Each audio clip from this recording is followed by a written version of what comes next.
New details tonight in the plane crash that killed 4 people in Connecticut. Investigators just wrapped up a news conference. They say the pilot was in conversation with the control tower. There was no distress call from the plane. The plane entered the home upside down.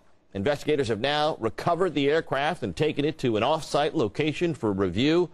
Eyewitness News reporter Matt Kozar is here with more on these new developments. Matt?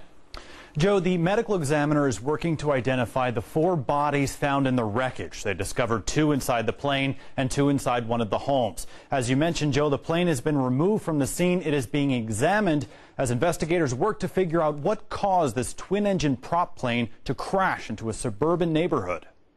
Pilot Bill Henningsgaard was less than a mile from Tweed New Haven Airport, but as he was approaching the runway, his 10-seater plane fell from the sky, crashing into 2 small homes in East Haven. Just 2 minutes before the crash, Henningsgaard, a former Microsoft executive, told air traffic controllers that despite the rainy weather, he had the runway in sight. You're going to be able to maintain visual contact with the airport? 62 is in visual contact. Okay. Henningsgaard's 17-year-old son was on board. The 2 were in the area visiting colleges.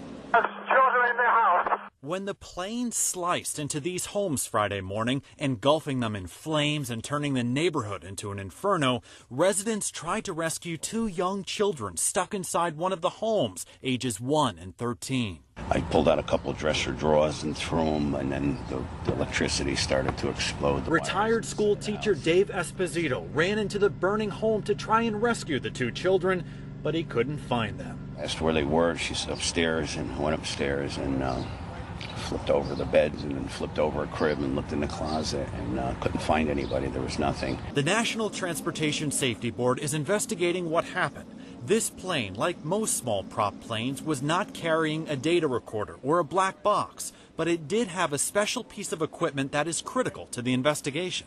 The aircraft was equipped with a ground proximity warning system. We found that out through FAA records. So tomorrow, that's what we're going to begin doing, is looking for that piece of equipment. That piece of equipment will provide information on the aircraft's configuration, airspeed, altitude, and global positioning system. The community of East Haven is in mourning tonight, and in just about an hour, they will hold a vigil at a local park for the victims of the crash. Sandra? Thank you, Matt. In New Jersey.